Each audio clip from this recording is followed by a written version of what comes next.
This is Motorola Edge 30 Neo, and today we will show how you can add numbers to the keyboard on this device.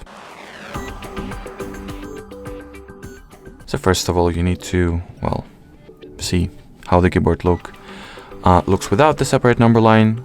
From here, you gotta either tap on this gear icon and directly get yourself onto the keyboard settings, or you can also access this page from the general settings tab by launching it. Then you need to enter the system category. After that, languages and input, on-screen keyboard, Gboard. Once at the Gboard settings page, open the preferences section, and in here all that it's left to do is to turn on the number row toggle, and as we will see now, that will essentially mean that you have successfully enabled the separate number line on top of the characters at the keyboard of this device.